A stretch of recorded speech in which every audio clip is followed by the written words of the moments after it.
ไปดูความน่ารักของสายฟ้าพายุกันหน่อยนะคะลูกซุปตามาเกิดจริงๆเนี่ยจะบอกว่าตอนนี้น้องเนี่ย2 แฝดนี่นะคะกำลังจะครบ1 เดือนแต่ว่าความฮอตเนี่ยเพิ่มมากขึ้นเรื่อยๆหลายคนก็อยากติดตามพัฒนาการของน้องแฝดกันด้วยนะคะ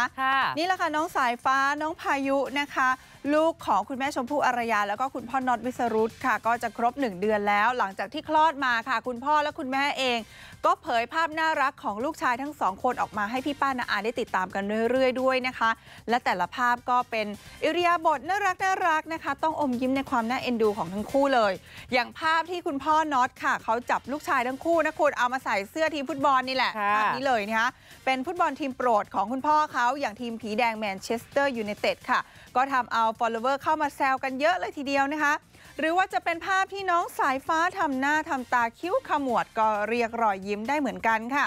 ส่วนน้องพายุเองนะคะก็ฉายแววหล่อแบบคุณพ่อเป๊ะสุดๆค่ะเขาบอกว่าดูไปดูมาดูแล้วมันก็ยิ่งหลงนะคุณดูแล้วอดที่จะกดไลค์ให้ไม่ได้ค่ะอย่างภาพที่เอานอนแล้วเอามือเท้าคางนะคะหลับตาปุ๋ยหรือจะเป็นภาพที่นอนตาแป๋วคือน่ารักทุกภาพอ่ะนอกจากจะมีภาพน่ารักให้ชมกันแล้วคุณพ่อคุณแม่ก็มีแฮชแท็กให้กับลูกทั้ง2แบบเก๋ๆไม่แพ้คุณแม่ด้วยนะคะแฮชแท็กว่าเพราะผมสะดวกแบบนี้นะคะปกติแล้วคุณแม่คือแม่สะดวกแบบนี้นะอย่าว่าแม่ก็นี่แหละตามสไตล์ลูกซุปตานะคะบอกเลยว่าเกิดมาแค่เดือนกว่าๆเนี่ยนะคะหูตาจมูกบอกเลยนะว่าสวยมากตา2 ชั้นจมูกโด่งปากนิดหน่อยโอ้โหรับรองว่าเป็นทายาทซุปตาที่โด่งดังคนต่อไปแน่นอนเลยนะคะ